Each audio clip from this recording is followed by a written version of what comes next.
سلامونه می قبول کړئ دوستانو. یو ډیره عبرتناکه قصه در سره شریکوم. د ویډیو تر اخره موږ سره ملتیا وکړئ. کیسه کوونکی وایي موبایل کې مې هلک سره خبرې ورځ تر بلې اوږدېدې. خبرې مو مینې ته ورسېدې. غوښتل مو یو بل وګورو. همدا ورځ یې ښه چانس و. مور او پلار مې کلي ته لاړل. ورور مې سهار 8 بجې پوهنتون ته روان شو. هلک سره مې د عیدګاه جومات ته څیرمه د لیدلو وعده وکړه. که څه هم څوک نه و، خو ډار او ویره مې زړه کې پرته وه.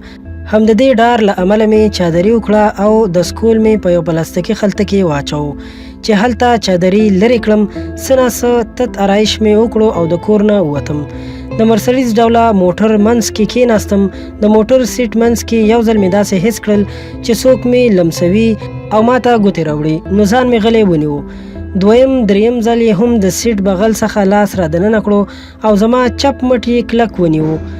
له ویرې مې ساه ستوني کې بنده شوه، خو بیا مې هم سل زړونه یو ځای کړل او شاته مې وکتل. غوښتل مې چې شاته ناست کس ښه ورټم، خو چې شاته مې وکتل بل قیامت را باندې تیر شو. شاته ناست کس مې خپل سکا ورورو.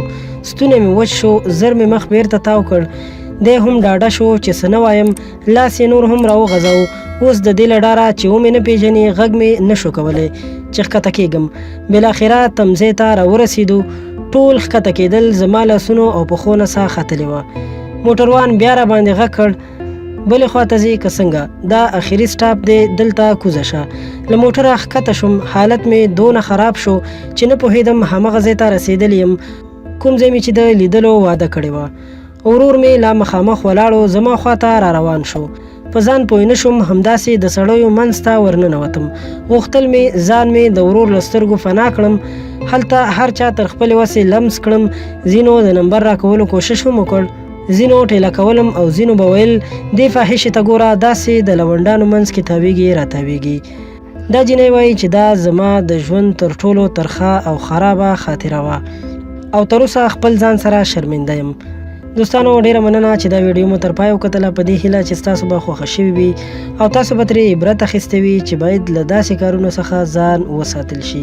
له نورو په زړه پورې او ښایسته ویډیوګانو لپاره در سره هم زموږ چینل سبسکرایب کړئ. دا ویډیو لایک کړئ. تر بلې ویډیو درنه اجازت غواړم. د الله په امان.